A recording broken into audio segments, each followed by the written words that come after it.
Look deep into this reality, the very world we breathe in every single day. An ironic truth is silently at work, weaving through every corner of modern life, yet it is a truth few dare to name. It does not hide in the shadows. It is exposed right before our eyes, a paradox so magnificent it is blinding, yet so ruthless it is heart-wrenching. Imagine standing before the most colossal library in human history, where the world's collective wisdom is just a touch away. Yet, hauntingly, we feel more empty and adrift than ever. We consume voraciously, we listen incessantly. But when the noise finally settles, all that remains are the dry sands of fragmentation. Have you ever felt like a traveler dying of thirst in a vast ocean of salt water? Waves crash beneath your feet, water stretches to the horizon, yet not a single drop can soothe the yearning of your soul. This is the tragedy of superficiality. We are drowning in information, swept away by the torrential currents of algorithms, only to lose the most vital capacity of all, true self-learning.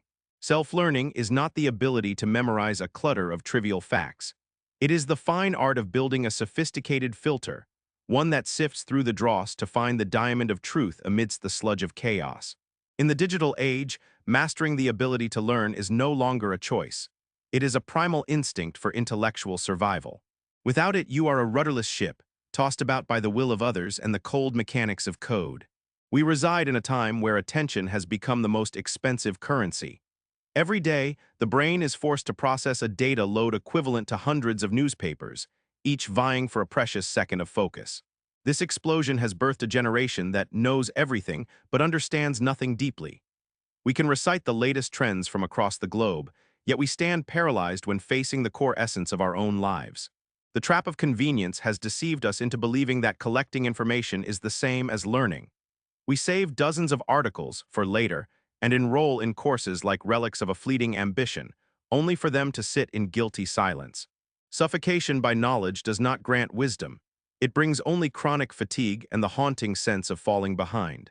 This exhaustion is not born of laziness, but because the human brain was never designed to process fragmented data at such a high velocity.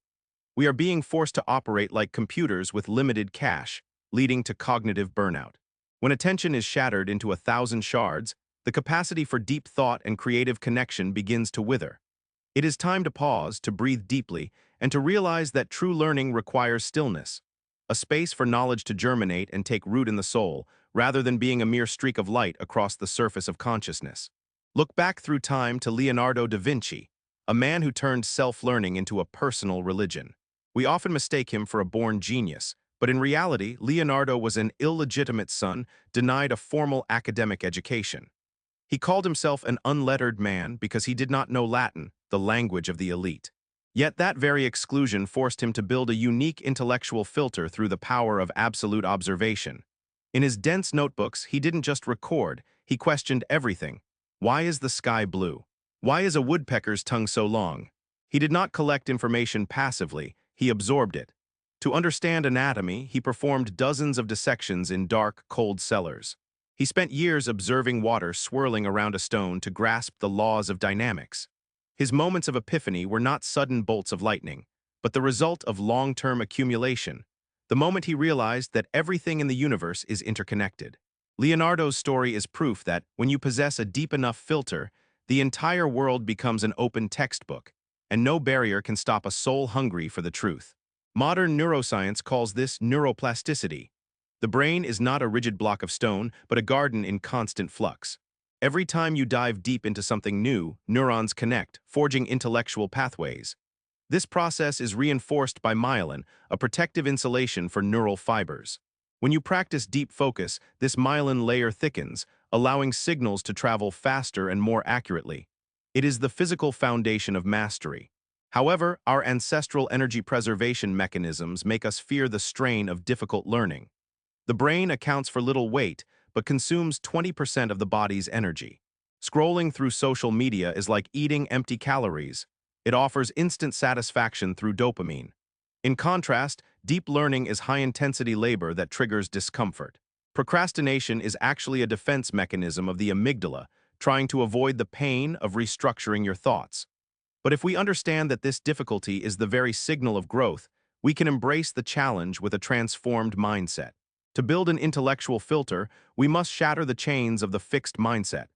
Traditional education often teaches us that intelligence is a static trait. This causes us to choose superficiality for safety over the challenge of depth. Conversely, the filter of a growth mindset sees confusion as the signal of becoming. It exists in the zone of proximal development, that narrow strip of land where we must tiptoe, reaching just a bit further than before. An effective filter is the ability to reject easy information that wastes time and to temporarily set aside things beyond our current reach, to focus on the right steps of the ladder. According to Bloom's taxonomy, most of us stop at the levels of remembering and understanding. But for information to become wisdom, it must pass through the forge of application, analysis, evaluation, and finally, creation.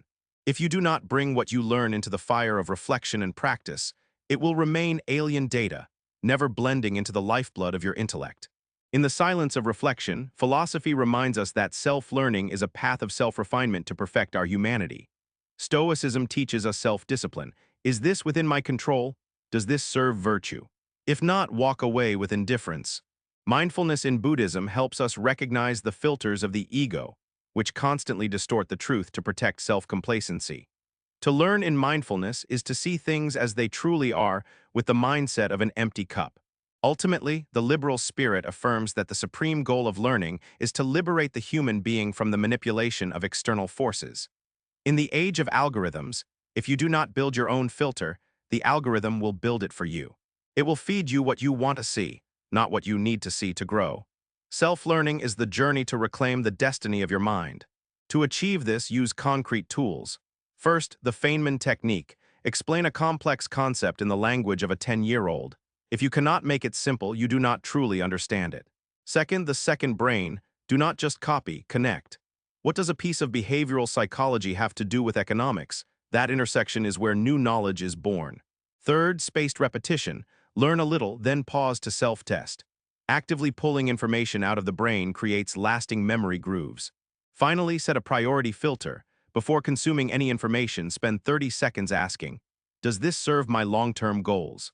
This journey is not a formula for overnight success.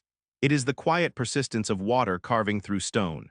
Expanding your mind is not about being superior to others, but about becoming a deeper, freer version of yourself.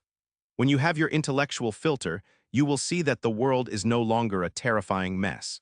You will see the hidden laws behind the randomness, the beauty of truth behind the fog of superficiality. Your intellect will be like a great ancient tree with roots deep in the earth. No matter how the storms of information howl, you will stand firm, vibrant, and offer shade to the world.